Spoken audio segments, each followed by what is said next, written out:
Have you ever tried calling someone's name in a huge empty hall?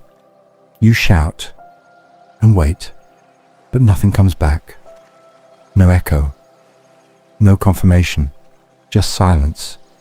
Now imagine growing up like that emotionally, not abused, not screamed at, not obviously harmed, just unheard. There's a form of psychological pain that doesn't leave bruises and doesn't create dramatic stories. No broken furniture, no headlines, no clear before and after. From the outside, everything looks normal. Inside, something never formed. As children, we don't learn who. We are by thinking about it. We learn it through reflection. A caregiver looks at us and says, "You seem upset. You're excited, aren't you?" That must have hurt. In those small moments, something powerful happens. The child learns, my feelings are real. They make sense. They matter. But what happens when? That reflection never comes. When you cry and no one asks why. When you achieve something and no one notices. When you try to explain yourself and the other person's eyes drift away. Children don't assume, my parents are emotionally unavailable. They assume, maybe what I feel isn't important. And that belief doesn't stay in childhood. It quietly follows you. As an adult, you might look completely fine, successful, responsible, reliable. People describe you as strong or independent, but inside there's often a strange emptiness, not dramatic sadness, not obvious anxiety, just a low, constant sense that something is missing. You might struggle to answer simple questions like, how are you feeling? You pause, you think, and you genuinely don't know. There's actually a psychological term for this. Difficulty identifying and describing emotions.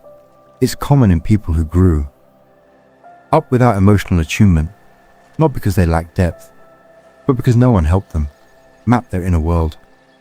Imagine being handed a complex instrument without ever being taught how to tune it. Of course it sounds confusing. And relationships? That's where the pattern becomes painful. When someone gets close, part of you longs for it. Another part feels uneasy. Compliments feel uncomfortable. Kindness feels suspicious. Consistency feels temporary. You may downplay your needs or convince yourself you don't have any. Because somewhere along the way, needing felt pointless. So you adapted. Maybe you became the achiever. Success guaranteed attention. Maybe you became the easygoing one. Low maintenance, no trouble. Maybe you became the caretaker.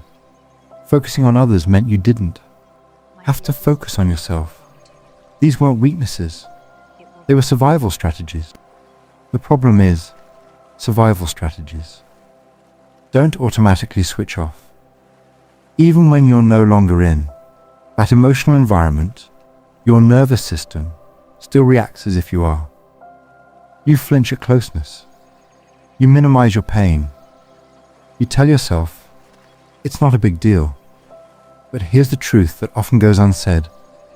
The absence of something can wound just as deeply as its presence. Not being seen leaves a mark. Not being mirrored leaves a gap. And healing doesn't start with some dramatic breakthrough. It starts quietly. It starts when you notice you're upset. And instead of dismissing it, you sit with it for a moment. It starts when you catch yourself brushing off a compliment and ask, why did that feel uncomfortable? It starts when you take your own emotional experience seriously. Because maybe no one consistently showed up for your inner world, but you can. And that changes everything. The brain is not fixed. Emotional awareness can be learned. Connection can feel safe. Slowly. It might involve grief. Grieving the validation you didn't receive. The conversations that never happened. The comfort that never came. That grief is real.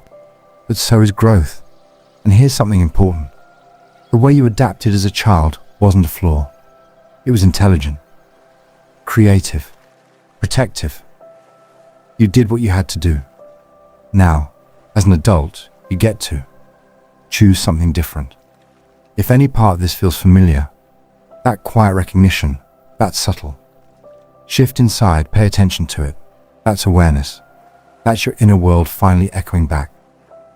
And this time, the sound isn't disappearing into silence. It's being heard by you.